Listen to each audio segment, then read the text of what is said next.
Saudações, pessoal! Salve, salve! Eu sou o Walter Masaki. E aqui é o Guilherme Tanaka. Sejam muito bem-vindos a mais um episódio do podcast Sem Nem KBR. E hoje é dia de estreia. Teremos um novo quadro chamado Roda Viva com os Grandes Mestres. E para começar, quem teremos, Gui? O reverendo Yoshimichi Matsusaki, condutor da Igreja Taimo. E ele vai nos ensinar um pouco mais sobre o tema serviço, o Otsutome e a cerimônia mensal. Mas como que vai funcionar esse quadro novo, Walter? Primeiramente, vamos pedir para ele ou para ela explicar um pouco a respeito do tema escolhido. E em seguida, passaremos para uma roda de perguntas livres dos nossos entrevistadores. Exatamente. E além disso, o nosso mediador também vai fazer as perguntas que foram enviadas pelos nossos seguidores do Instagram. Bacana, hein? Vamos ver como é esse quadro novo? Vamos lá. Roda a vinheta.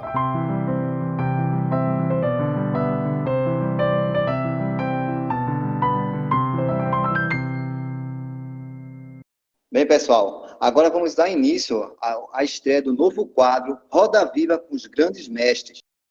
Hoje, nós estaremos recebendo como convidado o condutor da Igreja Tendikyo Taimo, o reverendo Yoshimichi Matsusaki.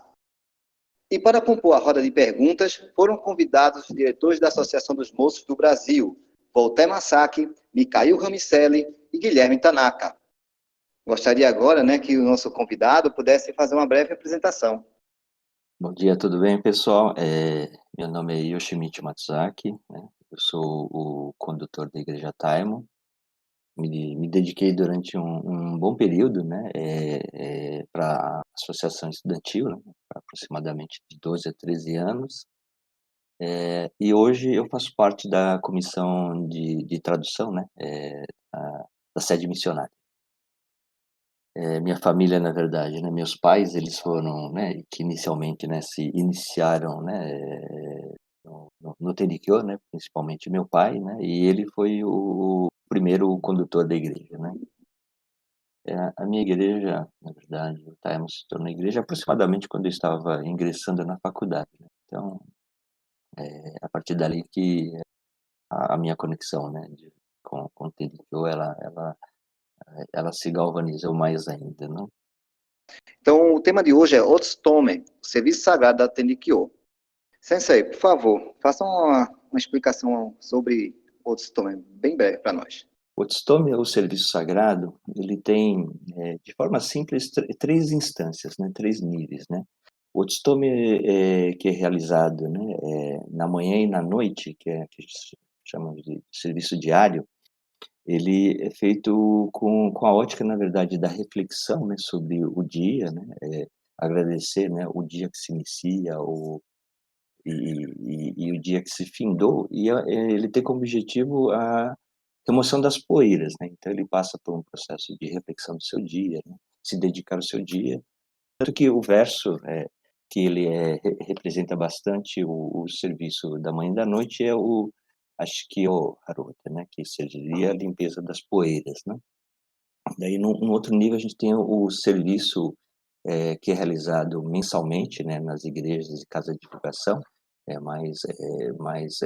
ele representa, a realização ativa, né, daquela comunidade, daquele grupo, né. E aí você já tem uma quantidade maior de instrumentos, né, então são todos os instrumentos que são utilizados e você precisa, na verdade, que todos aqueles que estão vinculados, né, àquela igreja participem, né. E esse serviço é realizado tendo tanto da manhã e da noite, mas da igreja, no serviço mensal, ele tem como referência, né, essa direção a Odibá, né, Kanrodai, né. E o motivo pelo qual, né, temos 6 pessoas que fazem a dança sacra, há algumas colocações que eles representam naquele momento, aquelas 6 pessoas, essa orientação dos 6 lados do Kanrodai, né. Então, para que a gente sempre lembre, né, que aquele serviço é realizado tendo como referência, né, Odibá Kanrodai, aonde você recebe, né, a razão de Odibá, né, por isso que esse serviço das igrejas são realizados dia e horário e locais definidos, né. E existe, na verdade, né, o serviço que é realizado, né, o serviço do Kanrodai, que é realizado em Odibá, né, aonde ali é realmente o serviço universal, né. Então, ele é feito com o objetivo total, né, que é a congregação de toda a humanidade, de todo o universo, né, onde busca a a felicidade, a salvação, né, a harmonia de todos os povos, né. Então ele transcende, né, esse aspecto local, temporal e regional, né. A gente sempre escuta falar, né, assim, o Otstome, né? Eu acabei de falar Otstome, né, serviço sagrado. Na realidade, nas outras religiões, a gente sempre fala orações ou rezas, né? Mas qual seria, assim, a diferença no significado ou diferencial entre o Otstome e as orações de outras religiões? O o assim, lógico que a gente aqui, né, representando, né, o Tenrikyo, a gente acaba tendo, né, uma percepção de mais-valia, né, para nossa fé, né. Mas o que eu percebo, na verdade, né, como grande diferencial, que no caso do nosso ensinamento, ele tem esses 3 níveis que eu chamo, né. Então, quando a gente está falando do serviço da manhã e da noite, ele tem um âmbito, na verdade, um pouco da individualidade, né, entendeu. Então nós, né, como pessoas, realizamos o serviço de manhã e à noite, né, e entramos num processo de reflexão individual, né. De gratidão sobre o que nós temos, né, de reflexão sobre aquilo que a gente precisa evoluir, sobre as nossas poeiras, né. Então, a grande maioria, né, das religiões, ele nesse plano, né, onde a gente pede ajuda individualmente, a gente reflete ou agradece individualmente, né. Existe no Terikyo já uma segunda instância que é o aspecto da igreja, né, então, essa cerimônia que é realizada, né, dentro de cada igreja do Tenrikyo, ela é realizada de forma coletiva. E é claro e nítido que você precisa que naquele momento nós tenhamos todos os integrantes para que o serviço possa ser realizado. Então quer dizer o quê? Nós, né, que pertencemos a uma igreja, nós ficamos muito preocupados, né, que os integrantes se completem, né, que aquela igreja, na verdade, que todos possam participar, né.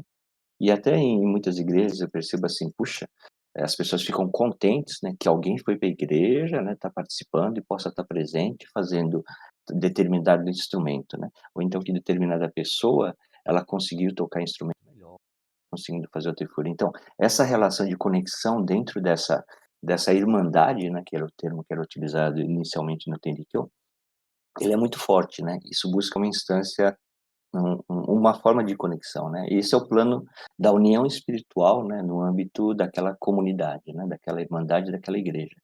E existe daí o terceiro nível, que são serviços que nós, né, nos referenciamos, né, ao Dibá, né. Então ali ele tem um âmbito realmente de enxergar realmente a universalidade, né, da oração, né, que ela tende a ter, na verdade, o objetivo, né, de salvar a humanidade, né, de agradecer por tudo que nós, né, enquanto seres humanos, né, o que nós recebemos, né, de divino, e uma reflexão, coletiva, né, por exemplo, o momento que a gente está passando agora do Covid, é um evento mundial, universal, por assim dizer, né. Então, é uma coisa que tem um impacto que transcende, na verdade, né, vai para o coletivo da comunidade, mas ele também tem um âmbito mundial. Então são esses 3 níveis de reflexão, né, e de união que se busca, né, dentro do Otsutomen, do serviço sagrado dentro do Tenrikyo. Então essas diferenças, né, essas nuances que não são pequenas, né, elas são bem diferentes quando a gente observa, né, muitas religiões. Você estava falando sobre esse conceito de comunidade, que essa ideia de comunidade, e de irmandade dentro do serviço mensal, né, do da cerimônia mensal que é realizada nas igrejas, e eu queria perguntar para o senhor sobre como que o senhor entende, então, nesse momento que a gente está passando de Covid, como deve ser feito e como a Covid ela impactou esse senso de comunidade, porque muitas igrejas elas estão fazendo a transmissão online do serviço, né, cerimônia mensal, Mas acredito que, assim, bom, com certeza muita coisa mudou, né? Então eu queria saber também um pouco da realidade de vocês aí e de que forma o senhor interpreta. Perfeito. O sentido da palavra otstome, né, ele é traduzido, né, para nós, né, como serviço, né, e o serviço, na verdade, a gente tem um direcionamento de serviço sagrado, né. E e e no meu entender, né, isso já no meu ponto de vista, a gente acaba restringindo o espaço do serviço, né, movimentos religiosos, nos rituais religiosos, né. Mas quando você reflete isso no meu ponto de vista, né, o que que é um serviço a Deus, né, um serviço que você se dedica a Deus, ele transborda esses espaços, né. Então, a igreja, na verdade, ela na sua função, por isso que é dito, na verdade, né, que um dos objetivos da igreja é a realização do serviço. Ele muitas vezes ele vai além, né, desse aspecto, como posso dizer, do ritual religioso somente, né. Então, nesse momento de dificuldade, o quanto, cada irmandade, cada igreja, né, ela está se dedicando realmente para a salvação daquela localidade, da comunidade a qual ela está vinculada. Então, além da realização do serviço das mais diversas formas possíveis, né, remoto, presente, com distanciamento, com mais ou menos gente, o colocando para ajudar a sua comunidade, né. Então, eh acolher as pessoas, pensar em alguma forma de proteger as pessoas nesse momento de vulnerabilidade, quer seja de segurança física, com alimentos, apoiar de que forma, isso é muito importante, né. E isso é um ponto de bastante atenção, que eu acredito que as igrejas, né, do TDQ, elas têm que, estar bem atentos, né. Eu percebo que muitas vezes existe um certo isolamento, né, daquela instituição igreja dentro daquela comunidade, né. O nível de integração da igreja à sua comunidade é o quanto ela de fato está se dedicando ao serviço de Deus. Então, respondendo essa pergunta, eu acho que é um momento oportuno, na verdade, apesar do Covid, né, que gerar o distanciamento físico das pessoas, a proximidade espiritual é muito importante, né. Então, o que aquele grupo de pessoas que são da igreja estão se preocupando com as pessoas ao seu redor. E eles estão abrindo mão, né, de se preocupar só em si, que é natural nesse momento, né, que as pessoas se isolem, se preocupem, que tomem cuidado, mas o quanto essa forma de perceber o mundo, você só está pensando em si, que é exatamente o contrário, né, só está pensando naquele grupo fechado que está vinculado àquela igreja, mas o quanto isso realmente é o desejo de Deus, né, o quanto o que o salmo estaria fazendo nesse momento? Pelo contrário, né, acredito eu, né, que apesar, né, do da cautela, com toda a cautela, lógico, né, mas se preocupar com todos que estão vinculados ou que pertencem, né, àquela vizinhança de uma forma, próxima ou não, fazer o máximo, na verdade, para ajudar essas pessoas, né. Acho que essa é o real serviço que acredito que é desejado por Deus, né, que expande, na verdade, né, é a prática real no mundo daquilo que espiritualmente, dentro da liturgia, dentro dos nossos rituais religiosos são feitos, né. O senhor mencionou a tradução do termo Tsutomer e também falou mais cedo, né, que compõe a comissão de tradução, né, da sede. Tem lugares que falam de Matsuri, serviço sagrado, cerimônia mensal, e tem alguns lugares em que as pessoas até emprestam, né, o termo do catolicismo missa. O senhor poderia falar para a gente um pouquinho a respeito disso? Esse é um ponto, na verdade, que é assim, né, existe em todo o processo linguístico, né, 2 momentos, né. Então, 2 ou 3, né, depende. Existe assim, quando chega algum elemento novo, você não consegue, eh, usar o termo original, porque ele requer explicações, né. Então é natural que você se aproprie de um termo já de domínio que não necessariamente representa aquilo, né. Então em relação ao serviço é muito usado missa, né. Só que o serviço não é missa, né.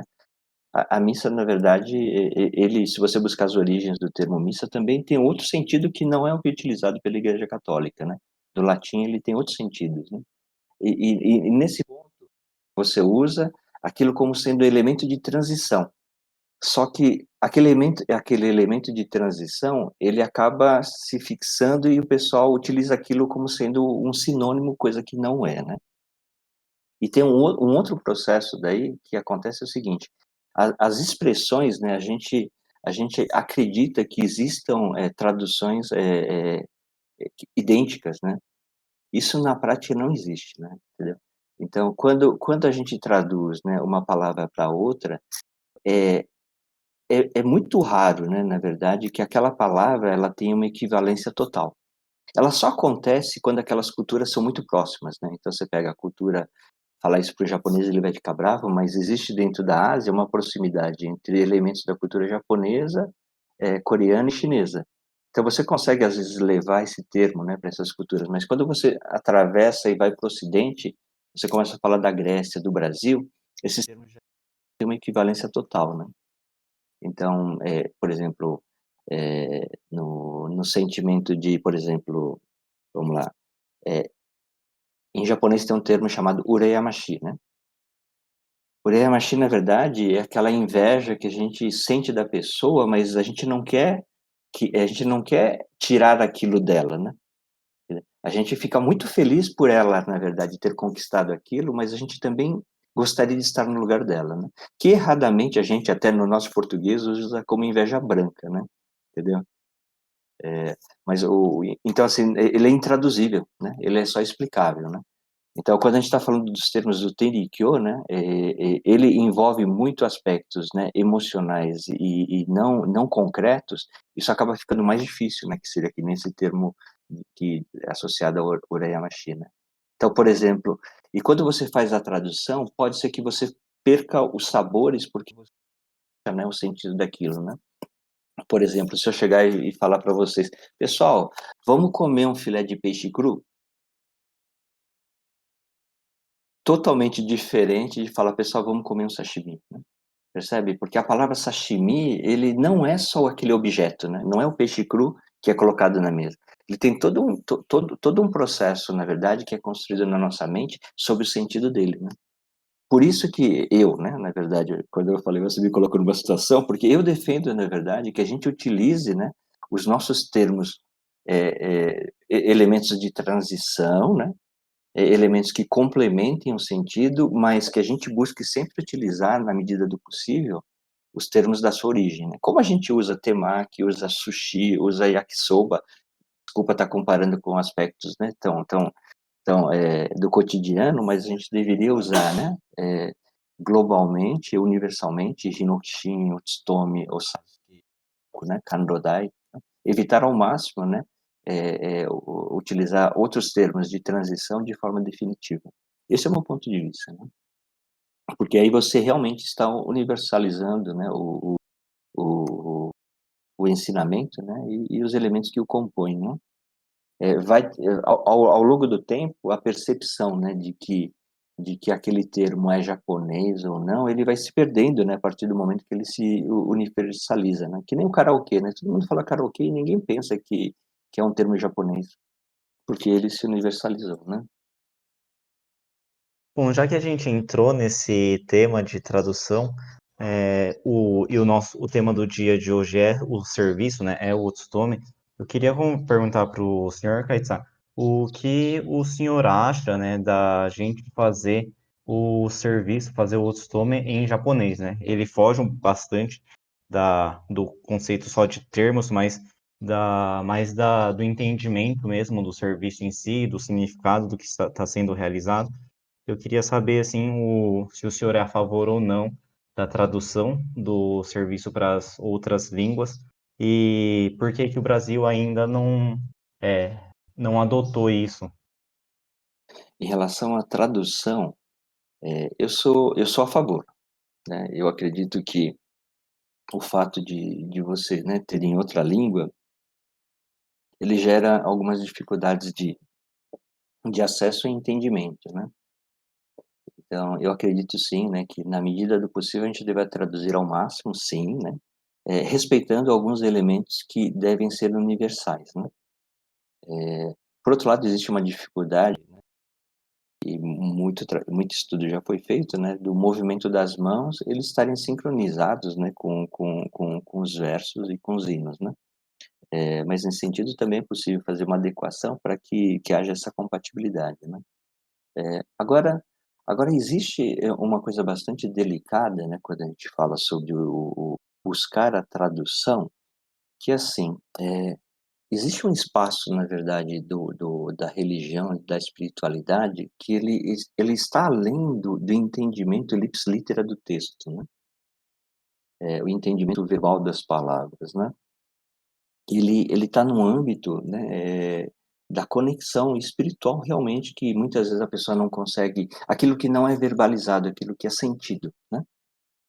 Então, no meu entender, né, o Otstome, quando ele é realizado, é importante que nós, entendamos que ele é mais uma conexão, ou quase que, né, posso falar assim, está num plano espiritual de energia, que é muito mais, posso dizer, um mantra, né, em alguns momentos, né, do que a gente, na verdade, está proferindo aquela palavra, entendendo palavra a palavra, entendeu?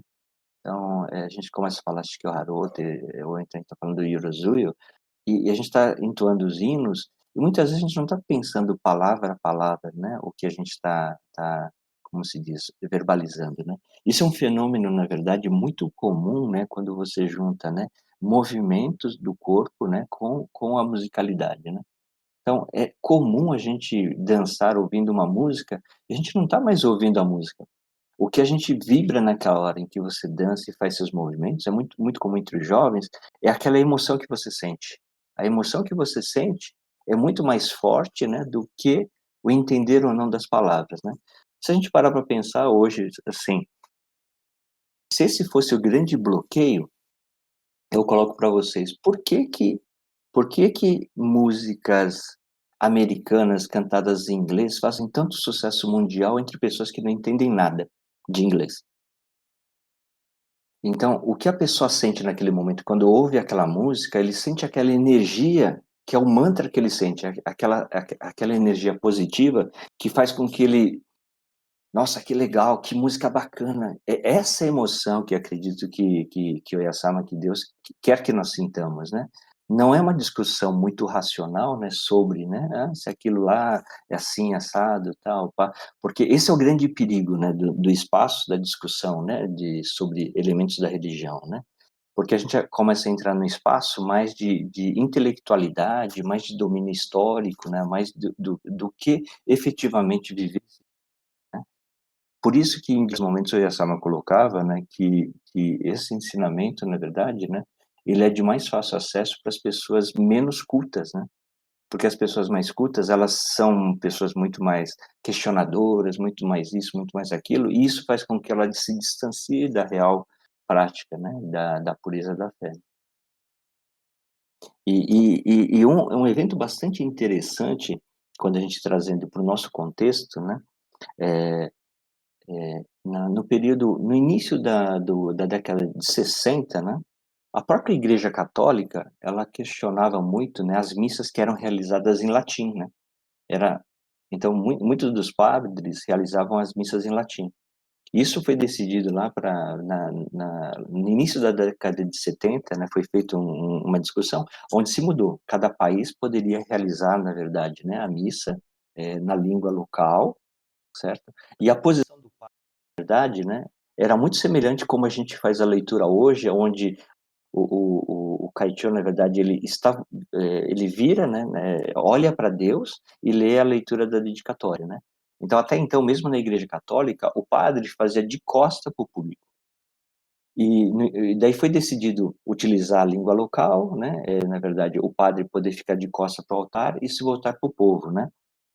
Isso, na verdade, apesar da decisão ter acontecido lá para 65 mais ou menos, até final dos anos 80 ainda muitos padres, né, porque a formação deles, na verdade, foi em latim, realizava as missas, né, em latim.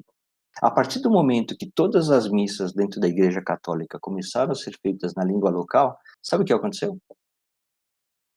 Não digo que esse seja o motivo, né, o número de fiéis da Igreja Católica, ela diminuiu. Na verdade, o que aconteceu, ou seja, o grande problema, né, na interpretação daqueles textos, né, e nem na posição do padre em relação às pessoas que estavam na igreja, né. Realmente essa conexão do realmente as pessoas estarem lá por causa de Deus, né. Então, isso não quer dizer que eu seja contra, né, eu sou a favor, mas requer muita cautela, né, do quanto a gente cria isso como sendo empecilho, né. Tanto que é muito comum muitas pessoas criticarem as músicas que são traduzidas, né. "Nossa, ficou muito ruim, não gostei", concorda? Das músicas tradicionais do mundo, né. Porque aquela emoção que você sentia, quando você vê a tradução, você fala: "Nossa, não era isso que eu sentia, não era bem essa palavra que definia meu sentimento quando eu cantava aquela música". Então, assim, é importante sim fazer a tradução, mas requer muita cautela, né, pra gente não racionalizar demais, né, o entendimento espiritual.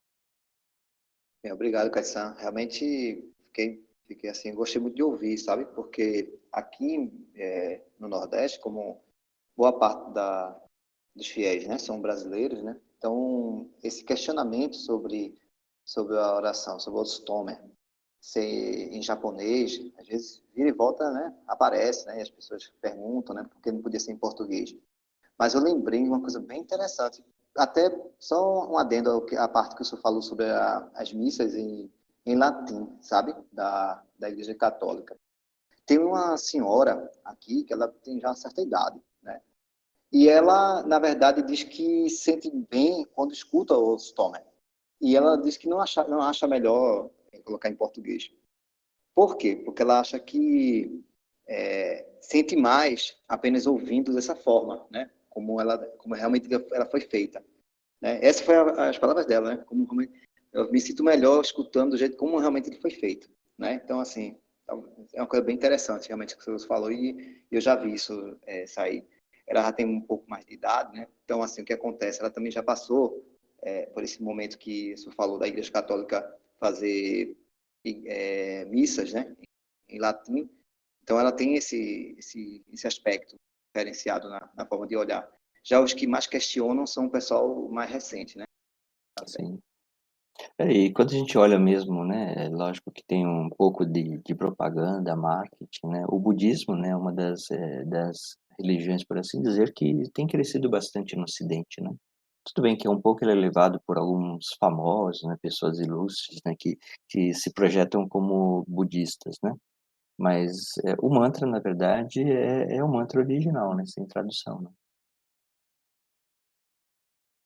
Mas isso também acaba sendo, talvez, acho que uma questão muito cultural, né? Porque outras religiões no Brasil, inclusive, né?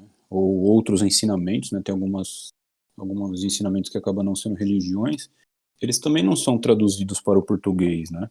Exatamente. Diferente de outros países, por exemplo, acho que os americanos eles acabam traduzindo muito, né?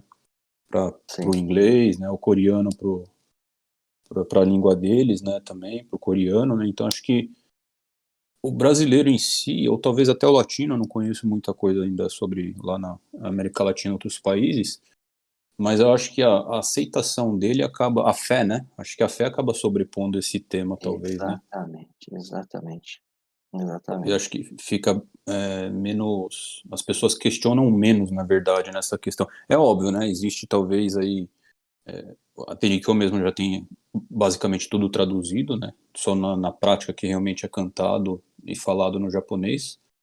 E talvez para assimilar o ensinamento acaba ficando um pouquinho mais difícil, né? Mas assim, acho que o sentimento e o fervor do latino na fé, né, é muito mais amplo do que Sim. talvez essa questão da tradução, diferente de outros países que eu acho que acabam questionando muito mais coisas e aí eles acabam olhando um pouquinho para essa questão aí de traduzir. Eu particularmente eu acho bacana, na verdade, a tradução, sim, Não, até e talvez eu a acho prática, né? importante traduzir sim, eu acho É, importante traduzir. Não, eu gostaria de deixar bem claro que eu não é que eu seja contra a tradução, né, eu acho que é um processo que deve acontecer, né, só que ele tem que ser feito muito cauteloso, porque quando você tem um grupo, na verdade, né, quando a gente está falando coletivamente, né, e a gente começa a se movimentar muito, na verdade, como criando uma história de que esse é o grande bloqueio, né, A gente acaba, na verdade, sob determinada ótica, se distanciando do outro lado, que é a fé, né? Que é o mais importante, é a fé e não a compreensão ipsilítera do texto, né? Às vezes ele é intraduzível, né, como eu expliquei, né? Então, alguns termos, né, que não são objetos concretos, que são sentimentos, são emoções, eles não são traduzíveis, né? Por exemplo, no Tenrikyo a gente usa muito a expressão mune e kokoro, né? Então, mune, na verdade, ele tem um sentido de peito, né? Se a gente fizer uma tradução, e a gente traduz ele como coração, né? Assim como a gente diz amigo do peito, né? Amigo do coração. E o kokoro, na verdade, ele é muito traduzido como sendo espírito, né? Só que o kokoro, na verdade, ele também envolve um pouco mais do que esse espírito que nós no português. Quando a gente fala espírito, para nós espírito tende a ser o espírito, né? Ele começa a se confundir um pouco assim, é um elemento tem muitas emoções, né? Então, o kokoro, na verdade, ele tem um pouco de emoções, né? Então, assim, a tradução envolve sempre questões bastante delicadas, né? A língua, na verdade, ela são luvas com diferentes tamanhos e quantidade de dedos, entendeu? Eu sempre falo, né? Eu concordo muito com essa ideia de que as palavras elas são intraduzíveis, né? Mas uma coisa que eu senti muito quando eu aprendi japonês, porque eu não, até a vida adulta eu não sabia japonês, foi que quando eu aprendi o japonês eu consegui sentir muito mais a Tenrikyo, né? Então foi a partir Exatamente. do entendimento, assim, de como fazer a dança, eu consegui dançar melhor também, porque eu conseguia dançar e sentir o que eu estava dançando por conseguir compreender o que eu estava dançando naquele momento. Então, eu acho que a Tenrikyo, como uma religião em que as pessoas participam do serviço em si, elas não são só ouvintes, eu acho que você entender o que está sendo falado, o que está sendo cantado, assim, ajuda muito no Com desenvolvimento da fé. certeza, Pelo menos isso com foi o que certeza, aconteceu comigo. com certeza. Não, isso é importante. Daí a importância da tradução, né? Eu acredito, né? Na medida do Por possível, isso sim. que acho que a forma de transmitir a fé do Tenrikyo para os brasileiros tem que estar calcada nessa questão do explicar a parte abstrata, sabe? Do sentimento, a emoção das coisas. Sim, Só que, por exatamente. exemplo, aqui, quando a gente fala espírito, as pessoas relacionam novamente a fantasma, algo assombroso, né? Exatamente. Então, assim, é uma Sim, coisa complexa, mas ao mesmo tempo eu sempre falo para as pessoas, o problema não é o fato do ensinamento ter origem no Japão ou que tenha palavras japonesas, é a gente conseguir sentir e transmitir o sentimento do que o Oyasuma passou, né, para a gente, né? E o que essas palavras estão realmente querendo mostrar de sentimento que a gente deve tentar colocar em prática, né? Isso aí eu acho que é o passar de coração para coração. Eu acho que faz exatamente, muito parte disso. exatamente. Eu queria inserir aqui agora uma pergunta dos nossos ouvintes que tem a ver um pouco com o que a gente acabou de conversar aqui. E qual seria o seu, vamos dizer assim, uma sugestão ou conselho para essa pessoa? Ele perguntou assim: eu gosto muito dos ensinamentos da Tendikyo, mas tenho dificuldade de chamar os meus amigos para a cerimônia mensal. Eu mesmo não consigo entender muito sobre o Otsutomen. O que poderia fazer?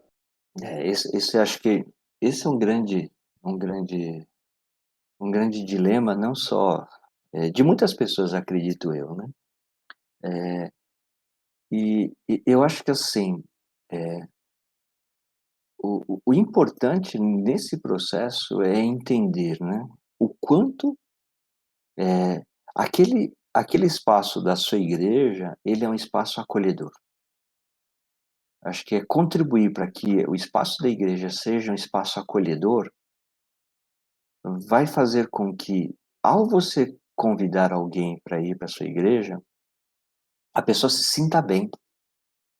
Isso é muito mais importante, do que ela ouvir os versos e entender. Não sei se vocês entendem. Então, existe uma preocupação muito grande, né, nossa, né, da gente compreender, né, as coisas e a gente conseguir entender as coisas. Isso é natural, né, porque a gente é, como se diz? desenvolvido para que nós tenhamos compreensão de tudo e entendimento de tudo. Sendo que, na verdade, nós não temos. Essa é a grande realidade, né? Então a gente quer ter o controle de tudo, né?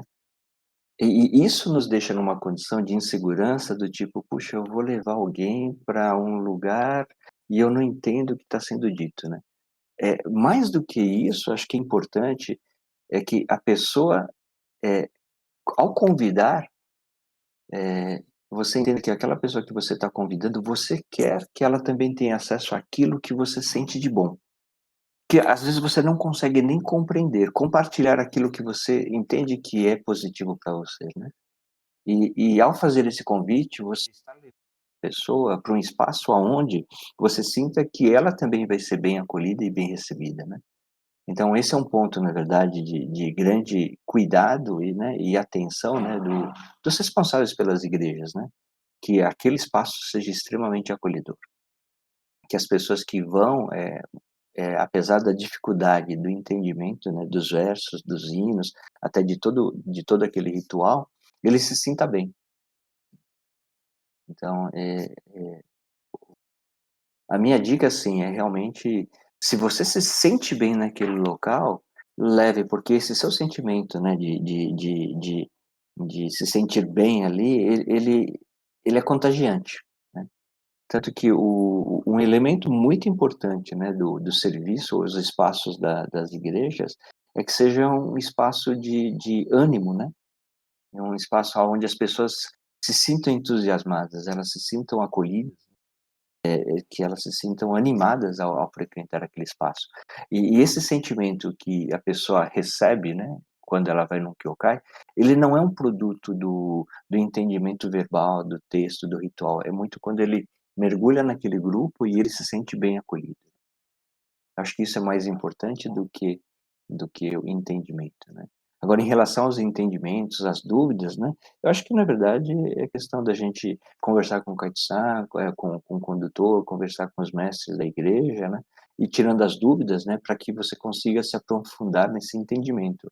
Mas eu acho mais importante é convidar as pessoas para um espaço acolhedor, um espaço onde a pessoa se sinta bem naquele local, né, que ao ir para aquela igreja, para aquele local, ela fala: "Nossa, aqui tinha uma energia muito boa, eu quero voltar sempre", não, nem sei por quê, que é um fenômeno que muito acontece quando muitas pessoas que eu convido para conhecer a igreja, elas entram, daí você vê claramente que a energia dela, aquele nervoso dela baixa, a respiração dela fica mais tranquila, ela senta, deixa os ombros relaxarem, olham para o sacrário, olham para o Shinden, né, e fala: "Nossa, que legal". Isso é tudo. Depois que ela falou isso, daí, passado aquela sensação, aquela emoção, a gente começa a discutir sobre aspectos de entendimento, né, o que é aquilo, o que é isso, mas ainda é perigoso que a gente comece a entrar num processo mais racional do que espiritual, né, entendeu? Então, assim, o que eu mais gosto, na verdade, é levar as pessoas para o Kyokai, levá-las para o Shinden, apesar de elas não entenderem nada, apesar de tudo, e mesmo que elas façam as mais centenas de perguntas, que esse sentimento dessa pessoa, né, seja muito, muito bom. Com certeza isso faz com que ela volte ou que aquela emoção, na verdade, fique registrada para ela. Tem um aspecto interessante que eu gostaria que o senhor pudesse também falar para todos nós, é sobre no momento que Oyasama começou a ensinar o serviço sagrado, né? Quem já ouviu a vida modelo de Oyasama sabe que nos primeiros tempos Oyasama ensinou através do incenso, tocando Ryoshi, cantando Namutei no Mikoto, até aquele incenso terminar. Após, ela foi ensinando a primeira parte do Otsutomen atual, né, que a gente faz no peso do coração, e depois escreveu os 12 hinos. Mais à frente, depois que ela começou a escrever o Fudesaki, ela pegou os 8 primeiros versos, colocou à frente, né, dos 12 hinos, e por fim veio a explicar a segunda parte, que é o Chocho Hanashi, com a terceira parte, que é o Kannon Daido. Essa ordem que o Esma explicou, foi ensinando as pessoas o Otsutomen, né? Como é que você entende por ela? E porque acabou não ficando dessa forma, né? Ela explicou dessa forma, mas não ficou dessa forma, sendo executado no cotidiano das igrejas. Sim. A minha interpretação é assim, Isso. ela vai muito de encontro daquilo que eu comentei, né? Então, a primeira parte que foi acho que Haraí, na verdade, que é limpar os males, né? É aquele momento, na verdade, o diálogo de Oyasama, né, com as pessoas era muito com o indivíduo, né? Com o indivíduo. Então, era o estágio do serviço em que é o momento onde você trabalha muito a reflexão sobre o seu dia, né? A gratidão sobre o seu dia, ou então quando o dia se inicia, na verdade, você pedindo proteção, né? Agradecendo, né? Por ter, né?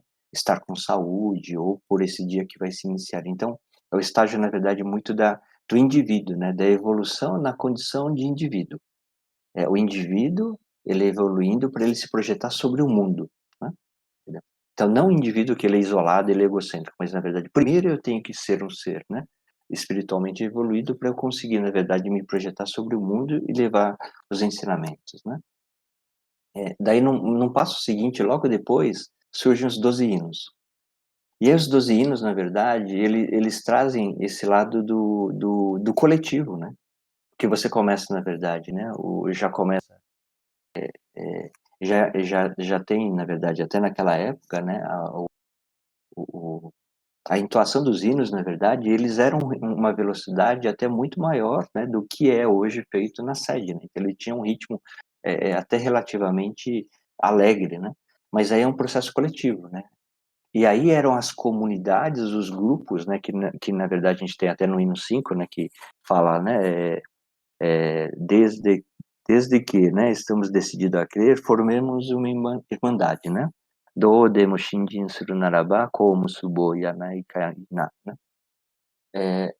Então, daí ele começa, na verdade, a olhar para esse aspecto do coletivo. E depois ela olha, a impressão que eu tenho é que ela olha para todos os versos, ela fala, puxa, são 12 hinos, né? São muitos hinos, né? É importante ter um hino que sintetize tudo. E esse é o Yorozu Hashu, né? Que ela começa já 80, se não me engano. E depois vem o Choto Hanashi, né? Então quer dizer que Deus, na verdade, né, depois que o indivíduo ele se purificou, o coletivo se purificou, daí é onde Deus se manifesta com o Choto Hanashi, né? Que esse estágio, na verdade, é onde, né, o Choto Hanashi, e depois vem a determinação de Odiba, né? Depois vem o Kanrodai, né, que só vem, você pega assim, está falando, os hinos foram entre 1866 até 1870, depois tem a alteração, né, da última parte, né, do Kanrodai, né, que foi lá para frente, em 1875, né, entendeu? Que é quando começa, na verdade, a determinação de Odiba. E depois com o evento que a gente teve, né, do incidente, né, do Canrodai de pedra, né, que ele foi, que ele sumiu e tal, em 1882, então, para tendo purificado, né. Então, o engraçado é que os hinos, o serviço, na verdade, ele é ensinado, né, e a determinação de Odiba e o estabelecimento do Kanrodai é lá no final. Só depois que a gente tem o Kanrodai, né? Então, a gente, na verdade, quando a gente olha hoje, dá a impressão que começou, é fácil fazer uma construção inversa, né? De que está definido, tem um Kanrodai, tem o Odiba definido e depois começa a vir. Não, é o contrário. Então, a gente começa pelo indivíduo, o indivíduo evolui espiritualmente, o coletivo se harmoniza, a razão do Itertotsu, depois esse indivíduo e esse coletivo, ele consegue efetivamente se conectar ao Kanrodai, né, ao Diba, que é o universal, né, a humanidade, né, aí realmente toda em união espiritual, né? Essa é a minha interpretação. O que me toca nesse todo, Katsan, é que Odiba, né, já era citado antes mesmo de ser identificada, né? Então, assim, Exatamente. Oyasama já falava de Odiba, já falava um pouco da Sim. origem dos seres Exatamente. humanos nos hinos, antes das pessoas saberem onde era que realmente foi o local, né? Exatamente. Você percebe que E isso é interessante? hum, Assim, ela faz uma exposição e as pessoas da época, na verdade, recebiam aquilo sem muitos questionamentos, né? É a voz de Deus e a gente acata aquilo e depois a gente, na verdade, assim, seria, se fosse hoje na sociedade atual, era muito questionamento. Espera aí, como que é isso, né? Como assim? Como assado, né? Entendeu? é, é verdade. Eu acho que, assim, uma interpretação minha em relação a esse ponto, acho que essa estava ensinando a ter a verdadeira fé em Deus, sabe? Aquela fé que Sim, você precisa acreditar em algo abstrato, sim, para depois, através da sua prática, conseguir ver a coisa concreta, né? Porque sim, muitas vezes o sim. ser humano tem muita dificuldade, né? Durante toda a história da humanidade, o ser humano tem à medida que foi evoluindo a inteligência humana, a racionalidade foi tomando mais conta, né? E foi perdendo o contato com esse lado abstrato, com esse lado do trabalho invisível de Deus, né? No É. entendimento. É tanto que, eu acredito eu, né, se tivesse a figura, o objeto concreto, né, o Kanrodai, falasse que isso é Deus, concorda que é estranho, né? É, Na verdade, verdade. é Deus no que tange a... Concorda que ali na referência de Deus, a partir do momento que todos individualmente, coletivamente, né, as irmandades, né, esses grupos, ele ali é o ponto de comunhão, o ponto de união de todos, né? E Deus se estabelece nesse momento, né? Deus se manifesta, na verdade, né, nessa capacidade de união espiritual dos indivíduos, né? Ou na capacidade, né, da pessoa se purificar individualmente. E é nessa razão que se faz, né? A gente aprendeu, né, que somente após 20 anos, né, da vida modelo de Oyasama que ela começou a realmente ensinar o serviço, né? Então, eu penso que, na verdade, estava se esperando talvez a evolução, né, dos seres humanos da época para poder realmente passar o que de fato, né, é uma das razões aí da Tenkyo, que seria o serviço, né? Então, e a pergunta de hoje, na verdade, é a seguinte, né? Será que os seres humanos de hoje em dia estão totalmente evoluídos realmente para entender a razão do serviço, né?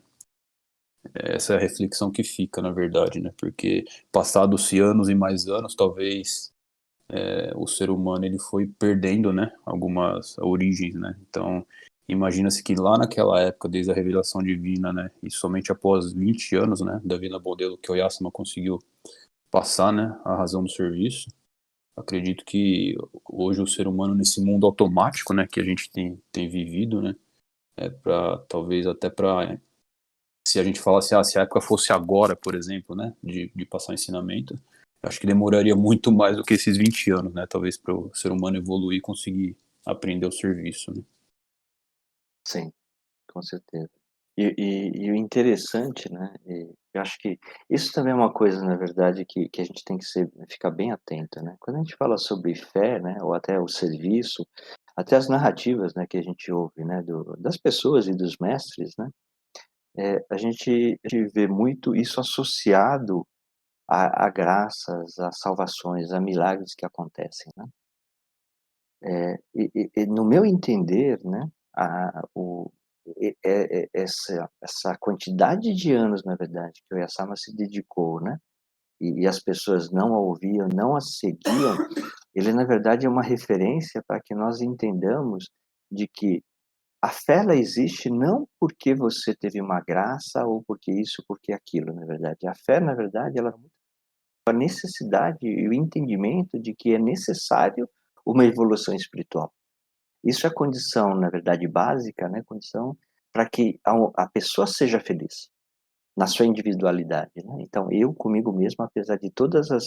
não é porque eu tenho tudo de bom, não é porque, eu não tenho problema nenhum, mas dentro das minhas limitações, eu consegui ser um ser que ele é harmônico, né, ele é feliz, né. E aí depois num segundo âmbito, no coletivo, né, apesar da gente ter pessoas que pertencem ao nosso grupo com limitações, com dificuldades, e muitas vezes essa pessoa sou eu, que esse grupo ele consiga se harmonizar de alguma forma e ser feliz, né, apesar de, né. Então, E nesse processo pode ser que não tenha ocorrido nenhuma graça, nada milagroso, né, como muitas vezes a gente tem nas narrativas, né. É perceber que a própria existência, né, e a própria condição que a gente já está, ele já é objeto de gratidão, né, de reflexão, né, sobre o quanto a gente já é agraciado, o que a gente já é feliz, né. Então, a prática da fé, na verdade, está muito mais antes do momento em que o Oyasama, na verdade, né, começou, né, a fazer a permissão do parto, né, aonde ela, na verdade, não era ouvida, não era vista, do que onde as graças começaram a acontecer, né. Porque onde as graças começam a acontecer, é o momento, na verdade, onde existe uma prova viva, né, entendeu. Então, eu acho que a real no meu entender, né, a real fé ela existe, na verdade, aonde você,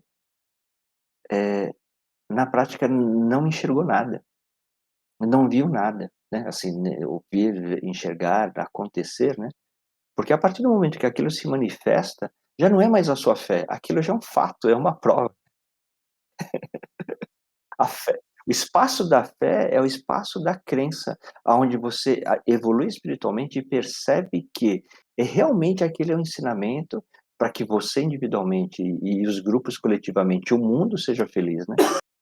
Não é porque, teve uma manifestação divina e você percebeu que: "Nossa, realmente Deus existe", né. Espera, isso aí não é fé, né. Entendeu? Isso daí na verdade é a prova, né. Eu já vi assim, né? Com essa época de pandemia, muitas pessoas sempre perguntam assim, né? E aí, como é que tá tudo, né? A pessoa faz, nada demais, né? O nada demais, eu acho que é justamente a maior expressão do trabalho de Deus, sabe? O fato da gente dizer assim, não tá, né?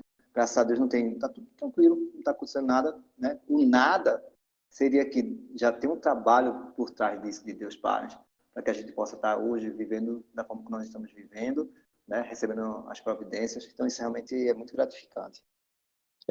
A gente na verdade, eh, na igreja lá, a gente faz assim o harai, né, que a tradução é o benzimento, né, por exemplo, do carro quando alguém adquire um carro novo, né.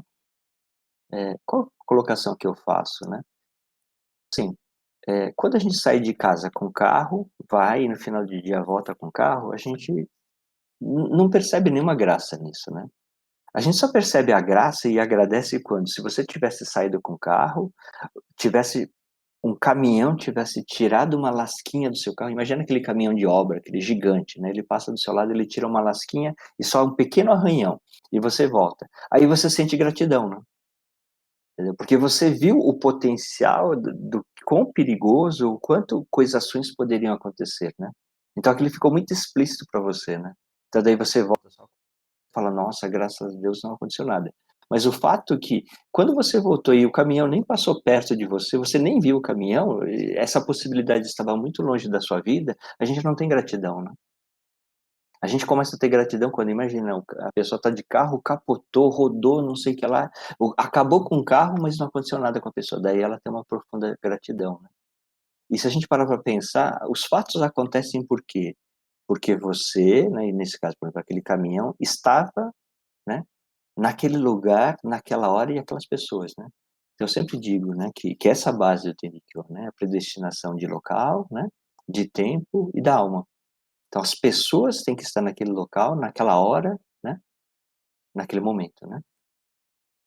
Então a cada momento, na verdade, a gente está vivendo a predestinação, né, essas 3 predestinações, e não percebe o quanto, na verdade, aquilo afeta as nossas vidas positivamente ou negativamente.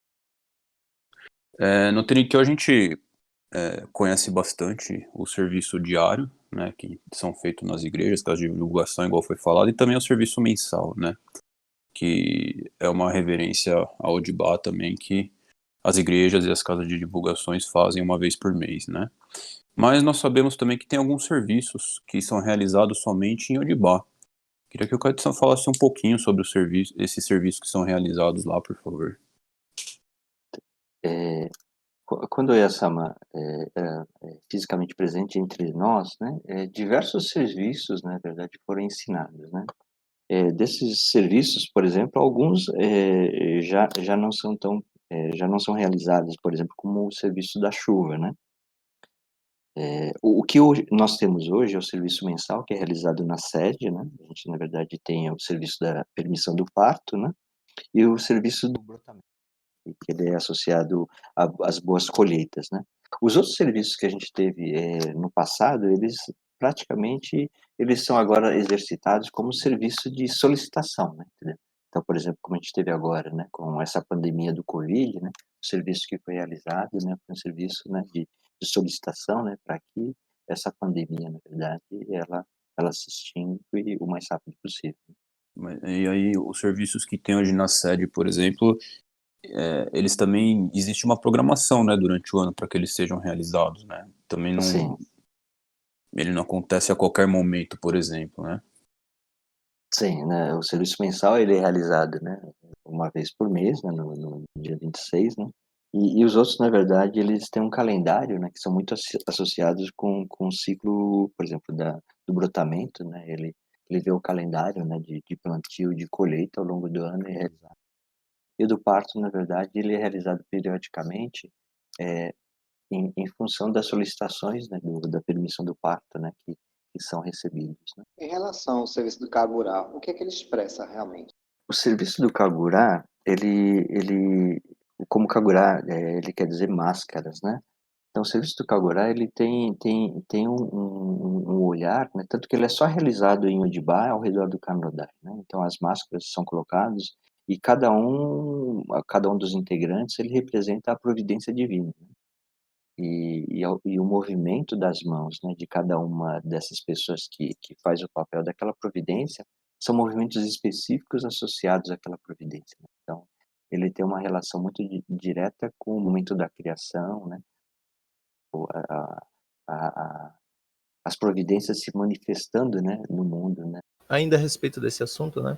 Tem algumas boas diferenças entre o serviço mensal que acontece na sede e o serviço mensal que é realizado nas igrejas. O senhor poderia falar um pouquinho para a gente a respeito disso? A diferença, quando a gente fala da diferença, é que o que é realizado na sede, realmente, é o serviço do do é o serviço do âmbito universal, né, representa, nós, né, mundialmente unidos para a realização de serviço. E existe, na verdade, né, por exemplo, eu acho que o Haroto Chodamashi, né, e o Kanrodai, ele é feito com as máscaras ao redor do Kanrodai, né, do pedestal do néctar. Então, nesse sentido, o serviço que é realizado nas igrejas, ele faz a referência ao Kanrodai. Por isso que as pessoas do Tefuri, né, são 6 pessoas que estão, na igreja realizando o serviço, eh, alguns mestres que afirmam que são 6 pessoas porque simbolicamente representam o número, né, os 6 lados do Kanrodai, para que a gente, eh, tenha sempre essa menção de que a gente não está fazendo o serviço olhando para a igreja, tendo como centro a igreja, né. O serviço é realizado sempre, a referência ao Dibá, né, ao Kanrodai. E é interessante que, na verdade, é cantado diferente também, né? No serviço das máscaras, por Ah, exemplo. sim, exatamente. A quantidade, né, a quantidade de versos, né, da terceira parte, né, é diferente, né, são, eh eh, 3 vezes 7, né, e e dependendo das músicas, né, por exemplo, da música do parto, da colheita, também, na verdade, os versos são diferentes, né. É verdade, isso foi curioso. A primeira vez que eu tive a oportunidade eu acho que foi o da colheita que eu assisti, aí eu tava escutando, né, o sensei cantando lá. Eu falei, rapaz, acho que tem alguma coisa diferente aqui. Será que tá É errado verdade, isso? Como é que é? é Aí verdade. depois realmente que explicaram, né, que tem diferença até na música também, né? A letra, Sim, né? exatamente. E E imagino para o Yassava, na verdade, né, na época, né, para cada serviço específico, né, ela, ter, né, transmitido cada verso, acho que por essa dificuldade que aos poucos, se unificou, né, no serviço de solicitação mesmo. Mas existe, deve ter, né, registros hoje ainda no rumo na sede lá no Japão de todos esses outros serviços, né? Eu digo assim, escrito, como que era a letra, como que era tudo isso daí, por exemplo. Curiosidade daí. Não, tem alguns registros, mas a quantidade, né, de serviços de solicitação específicos que foram criados, né, são muito maiores do que a gente tem hoje, né, foram transmitidos, né. Então muitos deles, na verdade, eles acredito que foram perdidos, né. Que na época de Oyasama, né, a própria grafia, né, era uma coisa difícil, né, as pessoas que estavam, né, naquele momento muito próximas de Oyasama, elas não eram pessoas tão, letradas, né. Com o Ah, tempo, na verdade, né, foi se criando a possibilidade de realizar os registros, tal, pá, e muito se resgatou, né. E fora a perseguição, né, que teve da polícia e do governo, né, que fez com que muitos registros fossem realmente extintos, né, jogados fora, e alguns, na verdade, foram até escondidos, né. E com essa perseguição, provavelmente muitas pessoas que têm alguns registros, elas se afastaram, né, do caminho e dificultou mais ainda, né, esse resgate histórico, né. Quando eu fui para regressar de a primeira vez, algo que me chamou muita atenção foi porque todo mundo comenta, né? Ah, o Canadá não tem aquele o teto em cima, né? É aberto, né? Diretamente com o céu. E eu ficava pensando, poxa, e como é que se chover, o povo vai fazer um serviço lá, né? Vai molhar as pessoas ou a oferenda. Foi entrando disso, né? E eu pude ver isso aí, como funciona, recebendo todas as providências divinas diretamente assim. Realmente é muito emocionante, muito bom de acompanhar o serviço Kagura. E, Katsan, nem todo mundo consegue ir até a igreja, né, para participar do serviço. Seja pela distância, por acesso aos lugares, né, por conta de tempo. E hoje a gente também tem a questão da pandemia. E, e justamente por isso, existe um movimento no sentido das igrejas transmitirem o serviço sagrado, né? Enfim, por plataformas de streaming, transmissão online. Existe alguma orientação oficial a respeito de como proceder na impossibilidade de se dirigir ao local de reverência? E aí eu tenho mais uma outra pergunta. O que o senhor acha do futuro dessas transmissões online? Será que um dia isso vai ser algo padrão, assim como a gente usa, por exemplo, o microfone, ou então monitores com traduções na igreja? Perfeita a sua pergunta. Na verdade, ela vale não só para o aspecto das religiões, mas muito da sociedade, né. O que acontece, eh, essa possibilidade de a gente fazer o acesso remoto, ela é, acima de tudo, uma grande conveniência, né. Então a gente abrir mão dessa conveniência não faz sentido, não faz sentido. Por outro lado, eh, a prática da fé, na verdade, não é a prática da conveniência, né. Porque se a gente parar para refletir, a essência do ensinamento sempre foi remoto, sempre foi remoto. Qualquer lugar que você esteja, né, por exemplo, se a gente está em tenda e deu 2 horas, todo mundo se direciona, né, ao Shinden, né, e faz a reverência. Os kyokais que estão distantes, né, de Odiba, né, até, o posicionamento, à medida do possível, é na direção de Odiba. Então, essa disposição de estar distante, né, remoto a Odiba, sempre foi uma condição sine qua non da fé. A gente entende que estamos longe e a nossa condição espiritual e emocional, em relação à fé, é de que a gente se direcione remotamente, né, apesar de não estar presente fisicamente ao local.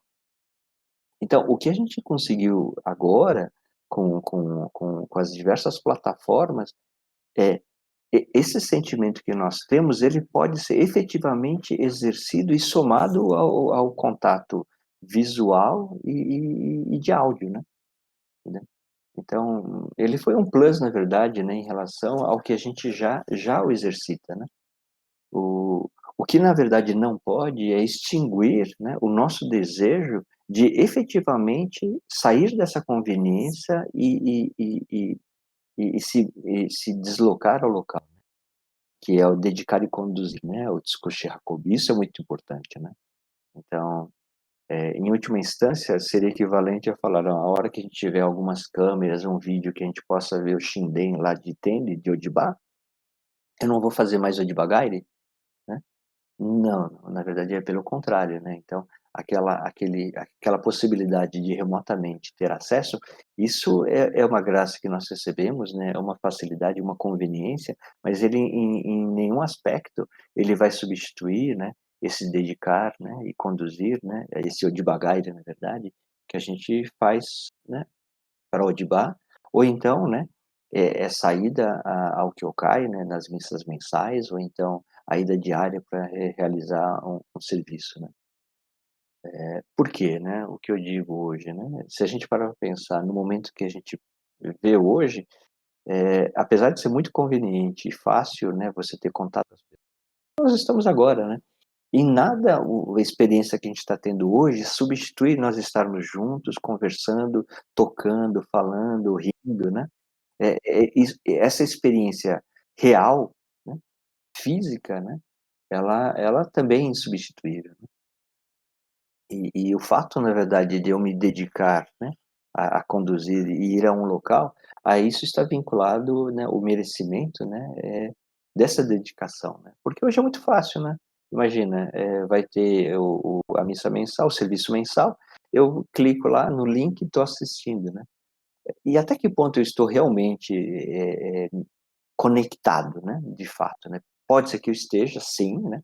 Então tem pessoas hoje, né, no Time que estão em outros países, em outros locais, que graças a Deus hoje acessam, né, o serviço mensal através, né, de plataformas, né. Mas a gente não pode substituir, na verdade, né, o dedicar e conduzir, né, real, ou devagar e real, né, a ida ao serviço mensal real por plataformas, porque nos convém.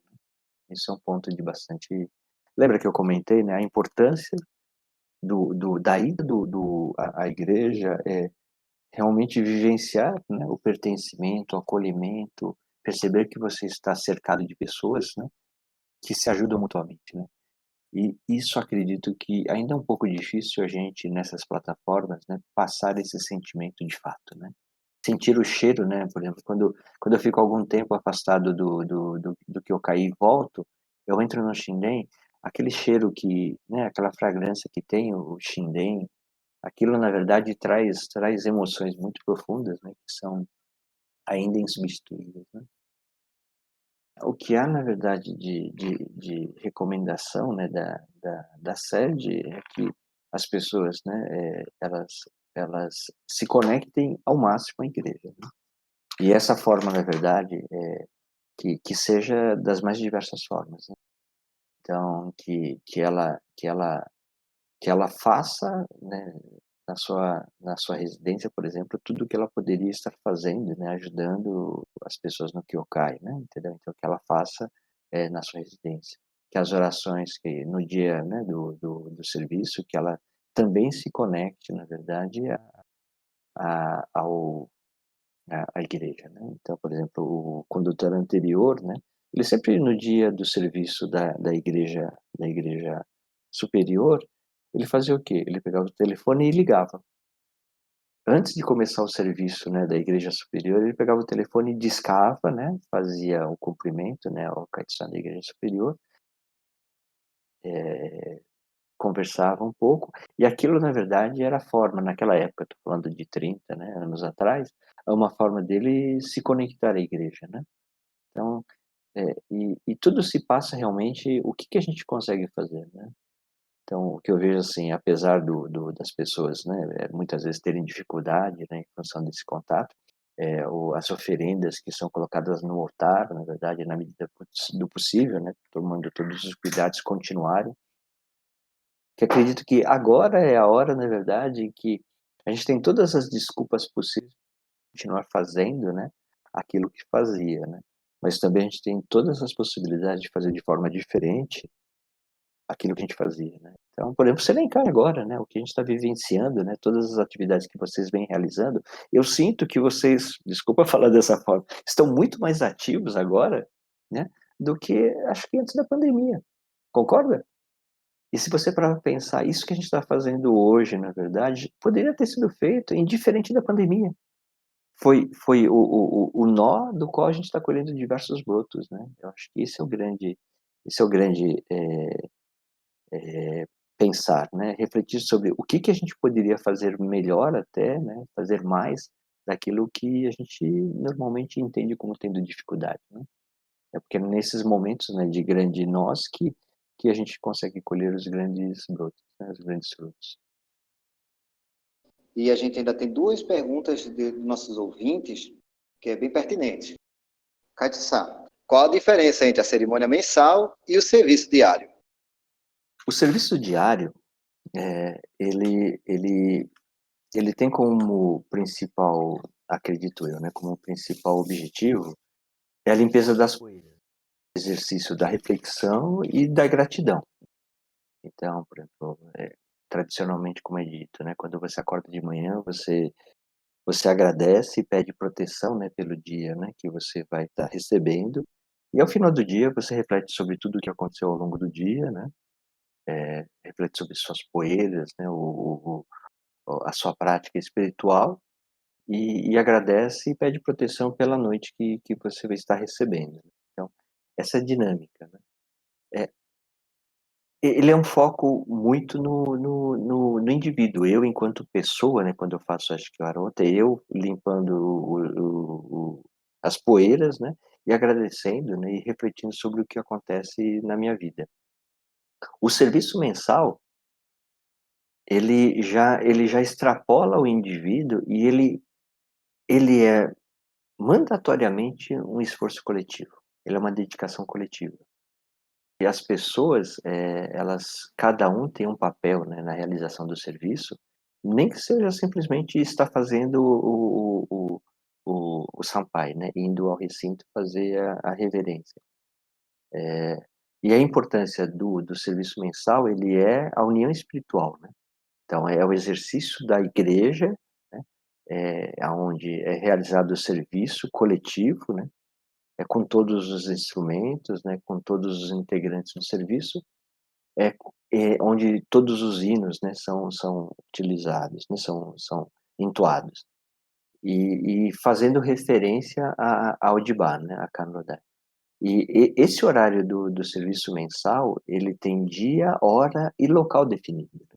E isso é uma autorização que foi recebida, né, de Odibá, para que aquela igreja possa realizar o serviço. Então a grande diferença, no meu entender, é que o espaço do serviço mensal, ele é coletivo, ele tem hora, local, né, definido, e ele tem como foco essa união espiritual daquele grupo, né, que individualmente ele se evoluiu, né, na prática do dia a dia, no serviço da manhã e da noite. Que também você faz a referência ao Dibá, né, mas ele tem esses diferentes níveis, né, de atuação, né. Então, é evolução individual e evolução coletiva. A outra pergunta que foi enviada era por que as pessoas que acompanham a cerimônia mensal não podem dançar juntas com aquelas que estão executando o serviço? Bom, essa pergunta realmente é que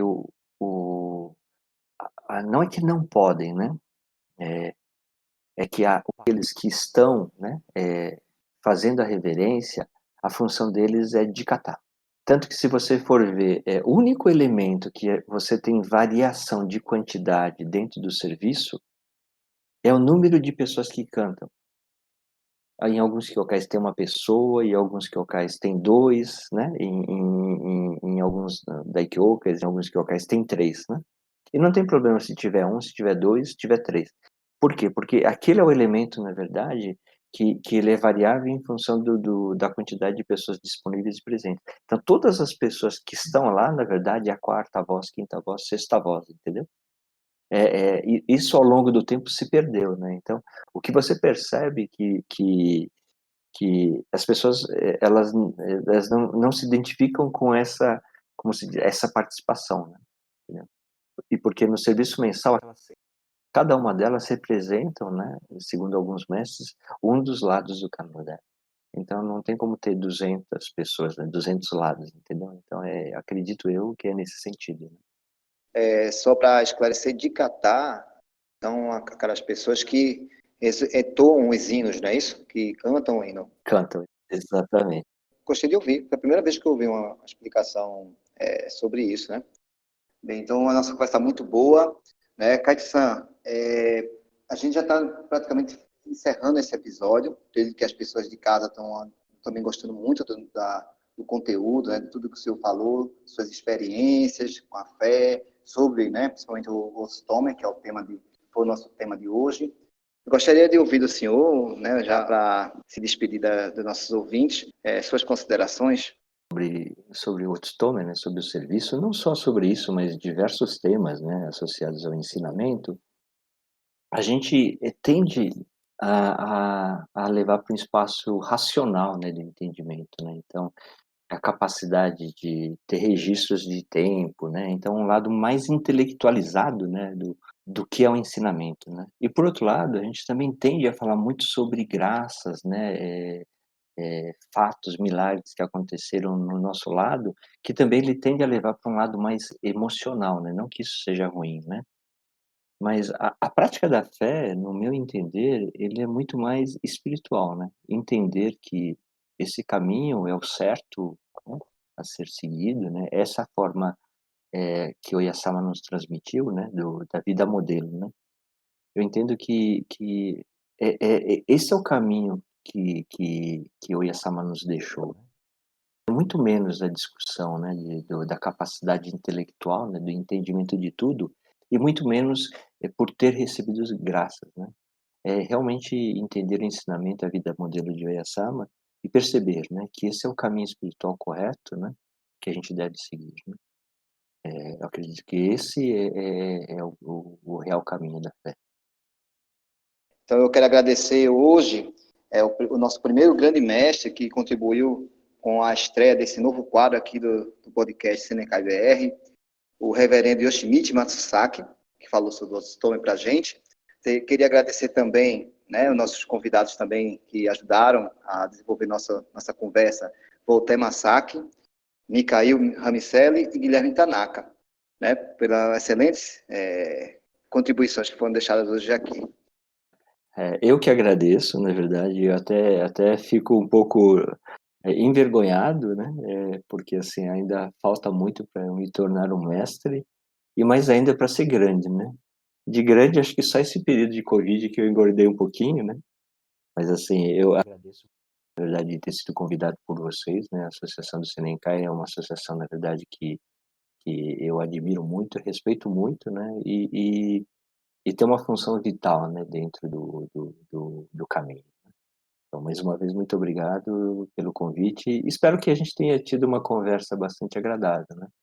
E muito do que foi dito, né, são interpretações, né, da forma, né, que a gente recebe os ensinamentos, né? E pode ser que haja algumas discordâncias, mas eu acho que é importante, na verdade, a gente entender o ensinamento e ver da forma como você acredita, né, desde que ele esteja fazendo bem, né, para as pessoas. Muito obrigado, hein? Muito obrigado, Sensei. Muito obrigado. Obrigado, eu que agradeço muito.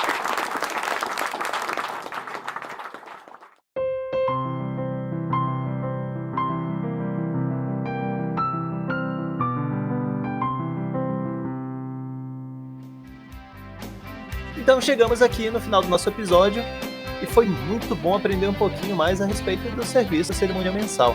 Com certeza, não só a parte doutrinária, mas saber também um pouco dos pontos de vista que o reverendo tem foi muito enriquecedor. Nós teremos um próximo episódio assim. Fiquem atentos para mandarem as perguntas lá no nosso Instagram. E por falar em Instagram, se você tiver alguma dúvida ou comentário, você pode escrever algo no nosso Instagram em @CNNCaiBrasil ou nos escrever aqui nos comentários do YouTube ou do podcast. Além disso, você também pode nos mandar um e-mail. E o endereço é podcastsenencabr@gmail.com. A sua opinião é muito importante para a gente ir criando um podcast ainda mais com a cara dos nossos ouvintes. Então é isso, pessoal. Muito obrigado e até semana que vem. Até mais, pessoal. Avante Senenkai! Vamos!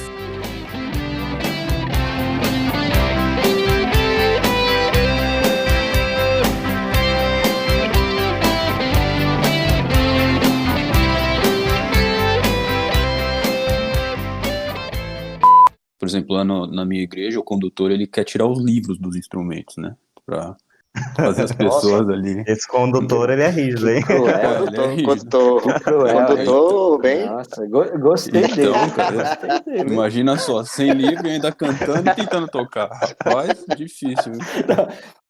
Acho que é por isso. O cara tá sem livro, então ele canta errado. Por isso que falaram, já não faz isso. Acho que isso, o sensei do Odivar deve falar, não canta. Vai pra cantar errado, não canta. Exatamente. Interessante.